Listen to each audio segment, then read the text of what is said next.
I had my own plan for my life, but God had a completely different plan for me. I had planned to go to Europe and go start my own European lifestyle. When God had me or wanted me, or at least sort of what I get from it now, again, I have to seek God very much because I'm still trying to figure out where He's taking me, and I don't think I ever necessarily will, but I'm being obedient. And, my plan for my life is like, at least what I had planned, to go to Europe and go start a life there and live this normal life, like, which by the way has no problem. But like, it was interesting because I look at now where God's taking me, which is African entrepreneurship, standing as a leader, leading African entrepreneurs, doing all these great things, and it's amazing. But that's 15 times, 15, 20 fold better than what I had ever planned for my life. And what I'm trying to say is that, like, I never originally planned what God had for me, and majority of people don't.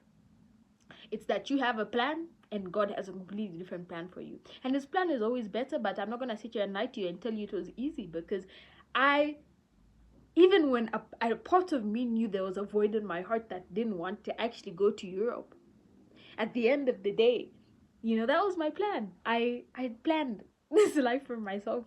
And when that was taken away from me, I cried and I wept, and I just, my heart broke, because I was like, this is what my life is supposed to be, God. How are you taking this away from me? Like, this was, and I tell you, I used to pray for this so bad. And at to a point, I was just sort of participating in adultery, right? Because I was making this thing my God. University, a degree, all these things were my God, and God had a completely different plan for me. And now I'm walking in my purpose. And I was telling my friend this. I was like,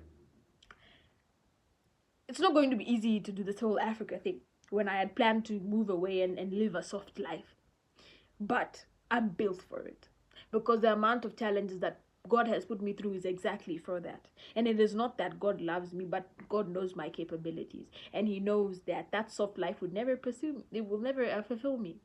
And that was a hard realization for me, because going to Europe and living that life was everything I ever wanted, and God never had that for me. But I can't even compare how much African entrepreneurship pursues me, and how I'm walking in my purpose and I feel alive, because I wanted a normal small life, even though a childhood version of me wanted, to just be in the forefront of African development, and be in the forefront of entrepreneurship, and be in the forefront of change in Africa. And it's not like I'm not doing that, or I wasn't pursuing that, but I was willing to give that all up for some, not even unrealistic, but like this idea that wasn't even gonna fulfill me anyways. So, just so you know.